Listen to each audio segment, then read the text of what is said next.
ಸ್ನೇಹಿತರೆ ನಮಸ್ಕಾರ. ದಾವಣಗೆರೆಯಲ್ಲಿ ಈಗಾಗಲೇ ಚುನಾವಣೆಯ ಕಾವು ವಿಪರೀತವಾಗಿ ಏರಿಕೆ ಆಗಿದೆ. ಒಂದು ಕಡೆ ಬಿಸಿಲಿನ ಏಟು, ಮತ್ತೊಂದು ಕಡೆ ಚುನಾವಣೆಯ ಕಾವು, ಎರಡೂ ಕೂಡ ದಾವಣಗೆರೆಯನ್ನು ಒಂದು ರೀತಿಯಲ್ಲಿ ಇನ್ನಷ್ಟು ಹಾಟ್ ಆಗುವಂತೆ ಮಾಡಿದೆ. ಇದರ ನಡುವೆ ದಾವಣಗೆರೆಯಲ್ಲಿ ಕಳೆದ ಒಂದು 15 ದಿನಗಳಿಂದ ಕಾಲಿಗೆ ಚಕ್ರ ಕಟ್ಟಿಕೊಂಡು ಒಬ್ಬರು ಮಹಿಳೆ ಓಡಾಡ್ತಿದ್ದಾರೆ. ಹಗಲು ರಾತ್ರಿ ಎನ್ನದೇ ಕಾರ್ಯತಂತ್ರಗಳನ್ನು ರೂಪಿಸ್ತಿದ್ದಾರೆ. ಶತಾಯಗತಾಯ ಈ ಚುನಾವಣೆಯನ್ನು ಗೆಲ್ಲಿಸಬೇಕು, ಜೊತೆಗೆ ಈ ಚುನಾವಣೆಯಲ್ಲಿ ನನ್ನ ಮಗ ಗೆಲ್ಲಬೇಕು ಅನ್ನುವಂತಹ ಒಂದು ಪ್ರಯತ್ನವನ್ನು ಮಾಡ್ತಾ ಇದ್ದಾರೆ, ಶತಪ್ರಯತ್ನವನ್ನು ಮಾಡ್ತಾ ಇದ್ದಾರೆ. ಆ ಮಹಿಳೆ ಬೇರೆ ಯಾರೂ ಅಲ್ಲ, ಅದೇ ಶಾಮನೂರು ಶಿವಶಂಕರಪ್ಪನವರ ಸೊಸೆ, ಮಲ್ಲಿಕಾರ್ಜುನ್ ಅವರ ಪತ್ನಿ ಡಾಕ್ಟರ್ ಪ್ರಭಾ ಮಲ್ಲಿಕಾರ್ಜುನ್. ದಾವಣಗೆರೆ ದಕ್ಷಿಣ ವಿಧಾನಸಭಾ ಕ್ಷೇತ್ರದ ಕಾಂಗ್ರೆಸ್ನ ಅಭ್ಯರ್ಥಿಯಾಗಿರುವಂಥ ಸಮರ್ಥ ಶಾಮನೂರು ಅವರ ತಾಯಿ. ಹೌದು, ಸಮರ್ಥ ಶಾಮನೂರು ಅವರ ತಾಯಿ ಈ ಪ್ರಭಾ ಮಲ್ಲಿಕಾರ್ಜುನ್ ಅವರಿದ್ದಾರಲ್ಲ, ಇವರು ಎಂತಹ ಗಟ್ಟಿಗಿತ್ತೆ ಮಹಿಳೆ ಅನ್ನೋದಕ್ಕೆ ಸಾಕ್ಷಿ. ಮತ್ತು ಆಕೆ ಇತ್ತೀಚೆಗೆ ತಾನು ಕೂಡ ಒಬ್ಬರು ಜನಪ್ರತಿನಿಧಿಯಾಗಿರೋದ್ರಿಂದ, ಜೊತೆಗೆ ಆಕೆ ಚುನಾವಣೆಯಲ್ಲಿ ನಿಂತು ಗೆದ್ದ ನಂತರ ಇಲ್ಲಿ ಮಗನನ್ನು ಗೆಲ್ಲಿಸೋದಕ್ಕೋಸ್ಕರ ಹಾಕ್ತಿರುವಂಥ ಶ್ರಮವನ್ನು ನೋಡಿದ್ರೆ ಅಚ್ಚರಿ ಆಗ್ತದೆ. ಇವರ ಹಿನ್ನೆಲೆಯನ್ನು ತಿಳಿದುಕೊಳ್ಬೇಕು ಅಂತ ಹೇಳ್ಬಿಟ್ಟು ಪ್ರತಿಯೊಬ್ಬರಿಗೂ ಕೂಡ ಆಸಕ್ತಿ ಇರ್ತದೆ. ಇವರ ಹಿನ್ನೆಲೆಯನ್ನು ನೋಡ್ತಾ ಹೋಗೋಣ. ಅದಕ್ಕಿಂತ ಮುಂಚೆ ನೀವಿನ್ನೂ ಕೂಡ ನಮ್ಮ ಚಾನಲನ್ನು ಸಬ್ಸ್ಕ್ರೈಬ್ ಮಾಡಿಲ್ಲ ಅಂದರೆ ದಯವಿಟ್ಟು ಕೂಡಲೇ ಸಬ್ಸ್ಕ್ರೈಬ್ ಮಾಡಿ ಸ್ನೇಹಿತರೆ. ಮಹಿಳಾ ಸಂಸದೆ, ದಾವಣಗೆರೆಯ ಮಹಿಳಾ ಸಂಸದೆ, ಮೊಟ್ಟ ಮೊದಲ ಮಹಿಳಾ ಸಂಸದೆ ಈ ಡಾಕ್ಟರ್ ಪ್ರಭಾ ಮಲ್ಲಿಕಾರ್ಜುನ್ ಅವರು. ಇವರು ಈ ರಾಜಕಾರಣದ ಕುಟುಂಬದಿಂದ ಬಂದವರಲ್ಲ, ಜೊತೆಗೆ ರಾಜಕಾರಣದ ಲಿಂಕು ಕೂಡ ಇದ್ದವರಲ್ಲ. ಬಟ್ ಏನಾಗುತ್ತೆ, ಬದುಕು ಯಾವ ರೀತಿ ಬದಲಾಗುತ್ತೆ ಅನ್ನೋದಕ್ಕೆ ಸಾಕ್ಷಿ ಇದು. 1976 ಮಾರ್ಚ್ 15 ಜನಿಸಿದಂತಹ ಡಾಕ್ಟರ್ ಪ್ರಭಾ ಮಲ್ಲಿಕಾರ್ಜುನ್ ಅವರು ಹುಟ್ಟಿದ್ದು ಇದೇ ದಾವಣಗೆರೆಯ ಪಕ್ಕದಲ್ಲಿ, ಚಿತ್ರದುರ್ಗ ಜಿಲ್ಲೆಯ ಕುಕ್ಕರಗುಳ್ಳ ಅನ್ನುವಂತಹ ಜಾಗದಲ್ಲಿ ಇವರು ಹುಡ್ತಾರೆ. ಇವತ್ತಿದು ದಾವಣಗೆರೆ ಜಿಲ್ಲೆಗೆ ಸೇರಿದೆ. ತಂದೆ ಪರಮೇಶ್ವರಪ್ಪ, ತಾಯಿ ಗಿರಿಜಮ್ಮ ಅಂತ ಇಬ್ಬರು ದಂಪತಿಗಳ ಮಗಳಾಗಿ ಹುಟ್ಟುವಂಥದ್ದು, ಎರಡನೇ ಮಗಳಾಗಿ ಹುಟ್ಟುವಂಥದ್ದು ಪ್ರಭಾ ಅವರು. ಪ್ರಭಾ ಅವರಿಗೆ ಇಬ್ಬರು ಅಣ್ಣಂದರು ಇದ್ದಾರೆ. ಗೌಡ ಲಿಂಗಾಯತ ಸಮುದಾಯದ ಕೃಷಿಕ ಕುಟುಂಬ, ಭಾರಿ ಶ್ರೀಮಂತರು ಕೂಡ ಏನಲ್ಲ. ಆದರೆ ಜೀವನಕ್ಕೇನೂ ಕೂಡ ತೊಂದರೆ ಇರಲಿಲ್ಲ. ಇವರು ಆರಂಭಿಕ ಶಿಕ್ಷಣವನ್ನೆಲ್ಲವನ್ನು ಕೂಡ ಪಡೆದಿದ್ದು ಈ ಕುಮಾರಪಟ್ಟಣಂ ಅನ್ನುವಂತಹ ಪ್ರದೇಶದಲ್ಲಿ. ಕುಮಾರಪಟ್ಟಣಂ ಬಹುಶಃ ಈ ಭಾಗದವ್ರಿಗೆ ಗೊತ್ತಿರ್ತದೆ. ದಾವಣಗೆರೆ ಹಾವೇರಿ ಗಡಭಾಗದಲ್ಲಿರುವಂಥ ಕುಮಾರಪಟ್ಟಣಂ, ಇಲ್ಲಿನ ಆದಿತ್ಯ ಬಿರ್ಲಾ ಪಬ್ಲಿಕ್ ಸ್ಕೂಲ್ನಲ್ಲಿ ಇವರ ಎಜುಕೇಷನ್ ಎಲ್ಲದೂ ಕೂಡ ನಡೀತದೆ.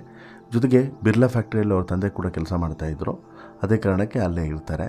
ಇದೊಂಥರ ಈ ಕನ್ನಡಿಗರು, ರಾಜಸ್ಥಾನಿಗಳು, ಗುಜರಾತಿಗಳು, ಮಹಾರಾಷ್ಟ್ರದವರು, ತಮಿಳರು, ಮಲಯಾಳಿಗಳು ಎಲ್ಲರೂ ಕೂಡ ಇದ್ದಂಥ ಏರಿಯಾ. ಒಂದೇ ಜಾಗದಲ್ಲಿ ಎಲ್ಲ ರಾಜ್ಯಗಳು ಕೂಡ ಇದ್ದಂತಹ ಏರಿಯಾ. ಪ್ರಭಾ ಅವರು ಒಂದು ರೀತಿಯಲ್ಲಿ ಬಾಲ್ಯದಲ್ಲಿ ತುಂಬ ಖುಷಿಯಾಗಿ ಜೀವನವನ್ನು ಸಾಗಿಸಿದವರು. ಎಲ್ಲ ತಮ್ಮ ಬಾಲ್ಯದಲ್ಲಿ ಅಂದರೆ ಈ ಆಗಿನ ಕಾಲದ ಬಾಲ್ಯ ಹೇಗಿತ್ತು ಅನ್ನೋದು ಬಹುಶಃ ನಿಮಗೆ ಗೊತ್ತಿರಲಿಕ್ಕಿಲ್ಲ. ಕೆಲವರಿಗೆ ಗೊತ್ತಿರುತ್ತೆ, ಕೆಲವರಿಗೆ ಗೊತ್ತಿರಲಿಕ್ಕಿಲ್ಲ. ಕುಂಟೆಬೆಲ್ಲೆ, ಜಾತ್ರೆಯಲ್ಲಿ ಆಟ ಆಡುವಂಥದ್ದು, ಹಾಗೆಯೇ ಹೋಗಿ ನಾಟಕ ನೋಡುವಂಥದ್ದು, ರಾತ್ರಿ ಕತ್ಲೆ ಆದ್ರೂ ಕೂಡ ನೀರಲ್ಲೇ ಬಿದ್ದು ಆಟ ಆಡ್ತಿರುವಂಥದ್ದು, ಹೀಗೆ ಎಲ್ಲದೂ ಕೂಡ ಎಂಜಾಯ್ಮೆಂಟನ್ನು ಮಾಡ್ಕೊಂಡು ಬಂದಂಥವ್ರು ಪ್ರಭಾ ಅವರು. ಹಾಗೆಯೇ ಪ್ರಭಾ ಅವರಿಗೆ ಈ ಸ್ಪೋರ್ಟ್ಸ್ ಅಂತ ಹೇಳಿದ್ರೆ ಮತ್ತು ಕಲ್ಚರಲ್ ಕಾರ್ಯಕ್ರಮಗಳು ಅಂತ ಹೇಳಿದ್ರೆ ಸಿಕ್ಕಾಪಟ್ಟೆ ಆಸಕ್ತಿ. ನಾಟಕ, science exhibitions, art exhibitions, national level competition, ಈ ರೀತಿ ತುಂಬ ಆ್ಯಕ್ಟಿವ್ ಆಗಿದ್ದಂಥ ಹೆಣ್ಮಗಳು ಈ ಪ್ರಭಾ ಅವರು. SSLC ಕಂಪ್ಲೀಟ್ ಮಾಡಿದರು. IAS ಆಫೀಸರ್ ಆಗುವಂತೆ ಕಿವಿಮಾತನ್ನು ಹೇಳಿದ್ರೆ ಇವರಿಗೆ ಡಾಕ್ಟರ್ ಆಗುವಂಥ ಕನಸಿತ್ತು. ಕೆಲವು ಶಿಕ್ಷಕರು ನೀನು ಸಿವಿಲ್ ಸರ್ವಿಸ್ ಎಕ್ಸಾಮ್ ಬರೆದು ದೊಡ್ಡ ಆಫೀಸರ್ ಆಗುವಂತನೂ ಕೂಡ ಕಿವಿಮಾತನ್ನು ಹೇಳಿದುಂಟು. ಅಲ್ಲದೆ ಆ ಎಕ್ಸಾಮ್ಗೆ ತಯಾರಿ ನಡೆಸೋದಕ್ಕೆ ಬೇಕಾದಂಥ ಮೆಟೀರಿಯಲ್ಗಳನ್ನು ಕೂಡ ತಂದು ಕೊಡ್ತೀವಿ, ನೀನು ಓದು ಅಂತಲೂ ಕೂಡ ಪ್ರೋತ್ಸಾಹವನ್ನು ಮಾಡಿದರು. ಆದರೆ ಡಾಕ್ಟರ್ ಆಗಬೇಕು ಅನ್ನೋಂಥ ಕನಸನ್ನು ಕಂಡಿದ್ದಂಥ ಪ್ರಭಾ ಅವರು ಅದೇ ದಾರಿಯಲ್ಲಿ ಹೆಜ್ಜೆ ಇಟ್ಟರು. 1994 PUC ಬಳಿಕ BDS ಶಿಕ್ಷಣ, 1994 ಸೆಕೆಂಡ್ PUC ಮುಗಿದ ನಂತರ ಪ್ರಭಾ ದಾವಣಗೆರೆ ಕಾಲೇಜೊಂದರಲ್ಲಿ BDS ಅಥವಾ ಬ್ಯಾಚುಲರ್ ಆಫ್ ಡೆಂಟಲ್ ಸರ್ಜರಿಯನ್ನು ಆಯ್ಕೆ ಮಾಡಿಕೊಂಡ್ರು.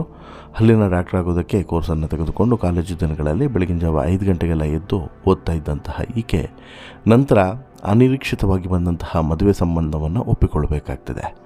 BDSನ್ನು ಓದಿದಂತೆ ವೈದ್ಯ ಆಗಬೇಕು ಅಂದ್ಕೊಂಡಿದ್ದಂಥ ಪ್ರಭಾ ಮಲ್ಲಿಕಾರ್ಜುನ್ ಅವರನ್ನು ಯಾವಾಗ ಮದುವೆ ಆಗ್ತಾರೋ ಶಾಮನೂರು ಶಿವಶಂಕರಪ್ಪನವರ ಕುಟುಂಬದ ಸೊಸೆಯಾಗಿದ್ದು, ಅದೇ ಜೊತೆಗೆ ಈ ಎಲ್ಲ ಏನು ಆಕೆ ಕನಸುಗಳು ಮತ್ತು ಆಕೆ ಡಾಕ್ಟರ್ ಆಗಬೇಕು ಅಂದ್ಕೊಂಡಿದ್ದು ಎಲ್ಲವೂ ಕೂಡ ಒಂದು ಕಡೆ ಸಾಕಾರನೂ ಕೂಡ ಆಯಿತು, ಮತ್ತೊಂದು ಕಡೆ ಅನಿರೀಕ್ಷಿತವಾಗಿ ಬಂದಂತಹ ಸಂಬಂಧ ಎಲ್ಲೋ ಕರ್ಕೊಂಡೋಗಿ ನಿಲ್ಲಿಸ್ತು ಅನ್ನೋದು ಕೂಡ ಸತ್ಯ. ಇನ್ನು ಈ ಮದುವೆ ಆಗಿದ್ದೇ ಒಂದು ಇಂಟ್ರೆಸ್ಟಿಂಗ್ ಕಣ್ರಿ. ಯಾರ್ದು ಎಸ್ ಮಲ್ಲಿಕಾರ್ಜುನ ಅವರ ಜೊತೆಗೆ ಇವರ ಮದುವೆ ಆಗಿದ್ದೇ ಒಂದು ಇಂಟ್ರೆಸ್ಟಿಂಗ್ ಕಥೆ. ಯಾಕಂತ ಹೇಳಿದ್ರೆ ಮೊದಲಿಗೆ ಪ್ರಪೋಸಲ್ ಬಂದಿದ್ದು ಶಾಮನೂರು ಶಿವಶಂಕರ್ ಪರ ಕುಟುಂಬಸ್ಥರ ಕಡೆಯಿಂದನೇ. ಆಗ ಪ್ರಭಾ BDSನಲ್ಲಿ 3ನೇ ವರ್ಷ ಓದ್ತಾ ಇದ್ದರು.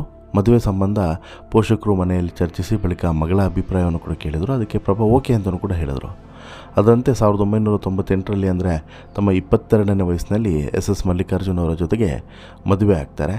ಪ್ರಭಾ ಅವರು ಮಲ್ಲಿಕಾರ್ಜುನ ಅವರ ಮದುವೆ ನಡೆದ ಬಳಿಕ ಮಲ್ಲಿಕಾರ್ಜುನ ಅವರ ಅದೃಷ್ಟ ಒಲಿದು ಬಂತು ಅಂತಲೇ ಹೇಳ್ಬೋದು. ಲಕ್ಷ್ಮಿ ಮನೆಗೆ ಕಾಲಿಟ್ಟಂತಾಯಿತು. ಚುನಾವಣಾ ರಾಜ್ಯ ರಾಜಕೀಯಕ್ಕೆ ಎಂಟ್ರಿಯನ್ನು ಕೊಟ್ಟಂಥ ಎಸ್ ಮಲ್ಲಿಕಾರ್ಜುನ ಅವರು ದಾವಣಗೆರೆಯ MLA ಆದರು.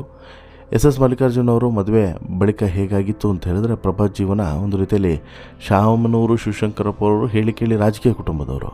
ಪ್ರಭಾ ಮಲ್ಲಿಕಾರ್ಜುನ್ಗೆ ರಾಜಕೀಯದ ಗಂಧಗಾಳಿ ಗೊತ್ತಿಲ್ಲ. ಆದರೂ ಕೂಡ ಹೇಗೂ ರಾಜಕೀಯವನ್ನು ನಿಧಾನವಾಗಿ ಅರ್ಥ ಮಾಡ್ಕೊಳ್ಳೋಕ್ಕೆ ಶುರು ಮಾಡ್ತಾರೆ. ಕಾಂಗ್ರೆಸ್ ಪಕ್ಷದ ಜೊತೆಗೆ ಇವರು ಗುರುತಿಸ್ಕೊಳ್ತಾರೆ. ಪ್ರಭಾಗೆ ರಾಜಕೀಯದ ಬಗ್ಗೆ ಏನೂ ಕೂಡ ಆಸಕ್ತಿ ಇರೋದಿಲ್ಲ ಆರಂಭದಲ್ಲಿ. ಮದುವೆ ಆದಮೇಲೆ ಪಾಲಿಟಿಕ್ಸ್ ಬಗ್ಗೆ ತಿಳಿದುಕೊಳ್ಳಬೇಕಾಗುವಂಥ ಅನಿವಾರ್ಯತೆ ಸೃಷ್ಟಿಯಾಯಿತು. ಗಂಡ ರಾಜಕಾರಣಿ ಆಗಿದ್ದರಿಂದ ಮನೆಗೆ ಸಾಕಷ್ಟು ಜನ ಬಂದು ಹೋಗ್ತಾಯಿದ್ರು. ಅವ್ರ ಜೊತೆಗೆ ಹೇಗಿರಬೇಕು, ಏನು ಯಾವ ರೀತಿ ಬೆರಿಬೇಕು ಎಲ್ಲದೂ ಕೂಡ ಹಂತವಾಗಿ ಕಲಿತಾ ಹೋದರು. ಜೊತೆಗೆ ಗಂಡನ ಒಂದೊಂದೇ ಹೆಜ್ಜೆಗಳನ್ನು ನೋಡ್ತಾ ಸಂಭ್ರಮಿಸ್ತಾನೂ ಕೂಡ ಇದ್ದರು. ಇಂತಹ ಟೈಮ್ನಲ್ಲಿ ಗಂಡನಿಗೆ ಬೆಂಬಲವಾಗಿ ನಿಂತು, ಜೊತೆಗೆ ಗಂಡ ಚುನಾವಣೆಯಲ್ಲಿ ಗೆಲ್ಲುವ ರೀತಿ ಮಾಡೋದಕ್ಕೆ ಏನೆಲ್ಲ ಕಾರ್ಯತಂತ್ರಗಳನ್ನು ಮಾಡಬೇಕು ಅನ್ನೋದನ್ನು ಕೂಡ ಮಾಡಿಕೊಟ್ಟಾಕೆ ಈಕೆ. 2013ರ ಎಲೆಕ್ಷನ್ನ ಒಂದು ದೊಡ್ಡ ಜಯ ಏನಿದೆ, ಪತಿಗೆ ಸಿಕ್ಕಂಥ ದೊಡ್ಡ ಜಯ, ಇದರಲ್ಲಿ ಪತ್ನಿಯ ಸಕ್ರಿಯವಾದಂತಹ ಪ್ರಯತ್ನವೂ ಕೂಡ ಇದೆ ಅನ್ನೋದನ್ನು ಕೂಡ ನಾವಿಲ್ಲಿ ಅರ್ಥ ಮಾಡ್ಕೊಬೇಕು. ಸತತವಾಗಿ ಸೋಲನ್ನು ಕಂಡಿದ್ದಂತಹ ಮಲ್ಲಿಕಾರ್ಜುನ 2013ರ ಚುನಾವಣೆಯಲ್ಲಿ ಭರ್ಜರಿ ಗೆಲುವನ್ನು ಸಾಧಿಸ್ತಾರೆ.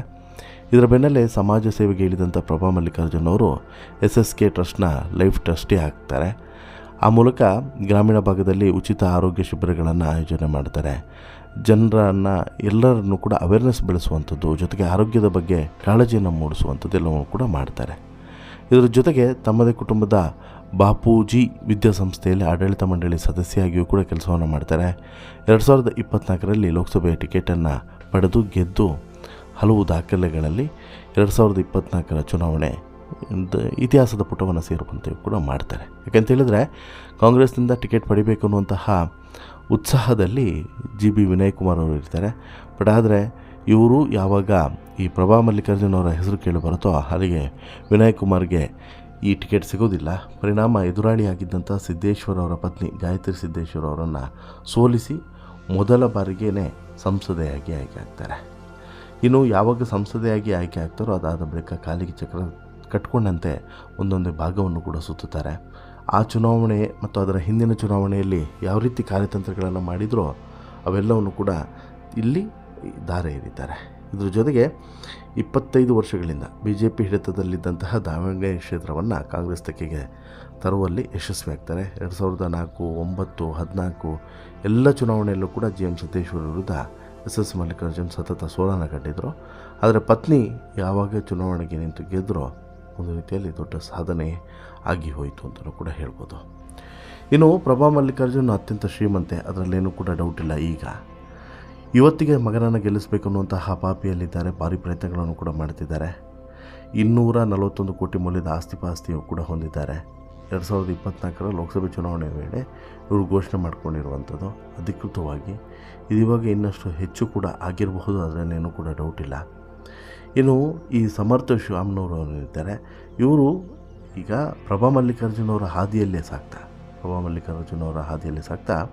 ಹೇಗಾದರೂ ಮಾಡಿ ಈ ದಾವಣಗೆರೆ ದಕ್ಷಿಣವನ್ನು ವಶಪಡಿಸ್ಕೊಳ್ಬೇಕು ಅನ್ನೋಂಥ ಪ್ರಯತ್ನವನ್ನು ಮಾಡ್ತಿದ್ದಾರೆ. ಇದಕ್ಕೆ ಎಲ್ಲರೂ ಕೂಡ ಸಾಥನ್ನು ಕೊಡ್ತಾ ಇದ್ದಾರೆ. ಬಟ್ ಇಲ್ಲಿ ಒಂದು ಗಮನಿಸಬೇಕು, ಇಲ್ಲಿವರೆಗೆ ಪ್ರಭಾ ಮಲ್ಲಿಕಾರ್ಜುನ ಅವರು ಇದ್ದಂಥ ರೀತಿಗೂ ಈಗ ಈ ಚುನಾವಣೆ ಸಂದರ್ಭದಲ್ಲಿ ಪ್ರಭಾ ಇರುವಂಥ ರೀತಿಗೂ ಭಾರಿ ವ್ಯತ್ಯಾಸ ಇದೆ. ಸೂಕ್ಷ್ಮವಾಗಿ ಗಮನಿಸಿದ್ರೆ ಅದು ಗೊತ್ತಾಗ್ತದೆ. ಕಂಪ್ಲೀಟಾಗಿ ಮಗನನ್ನು ಗೆಲ್ಲಿಸ್ಕೊಂಬರೋದಕ್ಕೆ ಏನೆಲ್ಲ ಬೇಕು ಎಲ್ಲ ಪ್ರಯತ್ನವನ್ನು ಕೂಡ ತಂದೆಗಿಂತ ಒಂದು ಹೆಜ್ಜೆ ಮುಂದೆ ಇಟ್ಟೇ ಇಲ್ಲಿ ಪ್ರಭಾ ಅವರು ಕೆಲಸವನ್ನು ಮಾಡ್ತಿದ್ದಾರೆ ಅನ್ನೋದು ಅವರ ಫೋಟೋಸ್ಗಳು ವೀಡಿಯೋಸ್ಗಳು ನೋಡಿದ್ರೇ ಗೊತ್ತಾಗುತ್ತೆ.